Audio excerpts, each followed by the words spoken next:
Assalamualaikum warahmatullahi wabarakatuh. Di sini saya akan mengamati studi kasus anak inisial AS pada usia 8 tahun dengan mata kuliah Psikologi Perkembangan dengan dosen pengampu yaitu Bapak Muhammad Radchandra MPD.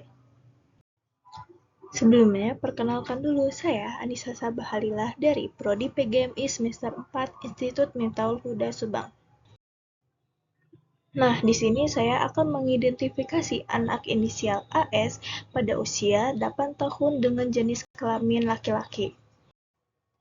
Sebelumnya, mari kita bahas tentang pertumbuhan dan perkembangan motorik dan fisik anak. Pertumbuhan pada usia 8 tahun, AS menunjukkan pertumbuhan fisik yang seimbang dengan tinggi badan, berat badan, dan yang normal pada usianya. Dan perkembangannya pada usia 8 tahun, dia berkembang dengan perkembangan motorik yang kasar dan terlihat matang, seperti di mana AS mampu untuk berlompat, melari, memanjat, dan melempar bola dengan baik. Selanjutnya, perkembangan kognitif berdasarkan teori Piaget. Menurut teori ini, pada anak usia 6-10 tahun berada pada tahap operasional konkret, di mana pada tahap ini pemikiran anak sudah mulai pada tahap berpikir logis dan sistematif, namun masih terlihat pada objek dan peristiwa yang nyata. Di sini ada beberapa karakteristik perkembangan kognitif AS pada teori Piaget.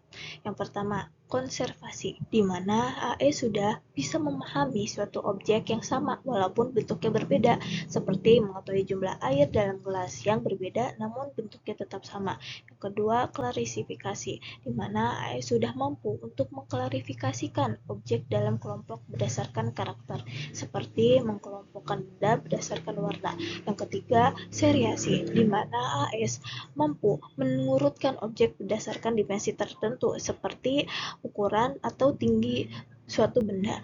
Yang keempat, disentrasi, di mana AS mampu memusatkan objek dalam suatu situasi secara bersamaan. Misalnya, memilih kue, AS menimbangkan ukuran dan rasanya. Yang kelima, reversibilitas, di mana AS mulai mampu memahami bahwa suatu tindakan dapat dibagikan secara mental, seperti memahami jika 3 tambah 2 sama dengan 5, maka 5 kurangi 3 sama dengan 2. Nah, di sini ada perkembangan sosial emosional dalam perilaku beragama, di mana pada perkembangan sosial emosional ini, AS pada usia ini ditandai dengan adanya peningkatan terhadap interaksi dengan sesama teman sebayanya. AS menunjukkan bahwa dirinya layak untuk diterima dalam kelompok dan dapat memahami aturan dan kerjasama dalam bermain. Dalam konteks agama ini, AS mulai menunjukkan pemahaman yang lebih mendalam tentang konsep-konsep ketuhanan, menirukan sholat, bacaan, serta menunjukkan kesadaran nilai norma dan etika yang diajarkan dalam agamanya. Selanjutnya, tinjauan dan sudut pandang Islam pada perkembangan anak. Dalam perspektif Islam, perkembangan anak merupakan amanah dan tanggung jawab besar bagi orang tua dan pendidik, di mana kita sebagai seorang pendidik atau orang tua harus mengajarkan pentingnya pendidikan akhlak, tauhid sejak dini, serta mengenalkan mereka kepada Tuhannya yaitu Allah Subhanahu wa Ta'ala serta Rasulnya, dan menanamkan nilai-nilai Islam lainnya, sehingga perkembangan fisik, kognitif, sosial, emosional, dan spiritual berjalan dengan seimbang, seperti yang dicontohkan oleh Rasulullah SAW, di mana beliau berinteraksi dengan anak-anak dengan penuh kasih sayang, memberikan teladan yang baik, dan menanamkan nilai luhur yang tinggi. Selain itu juga, Islam juga mengajarkan berapa pentingnya penanaman cinta kita kepada Allah Subhanahu wa Ta'ala dan Rasulnya. Proses ini dilakukan secara bertahap sesuai dengan tingkatan perkembangan anak dan pemahaman anak. Nah, dalam perkembangan AS dapat disimpulkan bahwasannya ia menunjukkan perkembangan yang sesuai dengan tahapan usianya secara fisik, motorik, kognitif, sosial, emosional, dan perilaku agama.